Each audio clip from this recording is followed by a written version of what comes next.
Herzlich willkommen hier bei RetroCast. Das ist eine ziemlich spontane Angelegenheit, die ich hier machen wollte, weil ich es einfach mal ausprobieren wollte, wie das ankommen. Und zwar, das ganze Internet redet im Moment über Nintendo Switch 2 und sie ist geleakt worden und wir wissen alles über die Konsole.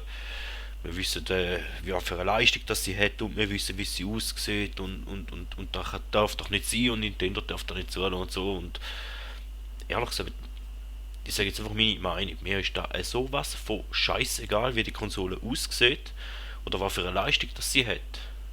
Solange auf der Konsole geile neue Spiele rauskommen, so wie wir es auf der alten Switch hatten, ist doch alles perfekt. Wie gesagt, ist doch mir wirklich egal, ob jetzt die Konsole an eine Xbox 360 oder an eine PS4 ankommt oder nicht. Ist doch mir gleich, solange ich gute Spiele habe, wo man gut Erlebnis geben, wo ich gute Zeit damit kann haben.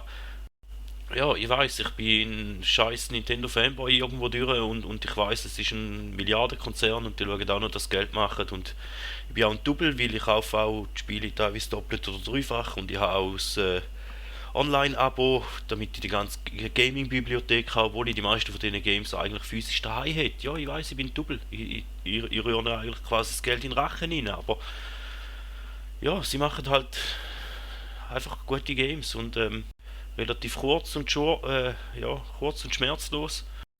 Eben, wie gesagt, das ganze Drama, was sie da machen mit den ganzen Leaks und so. Schlussendlich wird der Nutzer für das, was er kauft, gute Software haben. Und wenn gute Software verfügbar ist, dann steht auch der Switch 2 nicht im Weg, obwohl es mittlerweile einen Haufen Konkurrenz hat. So, jetzt habe ich ein bisschen weit ausgeholt vielleicht, ich weiß es nicht. Ich habe jetzt einfach mal einen One-Take gemacht und werde mal schauen, wie das Ganze da ankommt. Vielen Dank, dass ihr dabei gewesen. Wenn es euch gefallen hat, lasst doch ein Like oder ein Abo da. Bis zum nächsten Mal und man hört sich.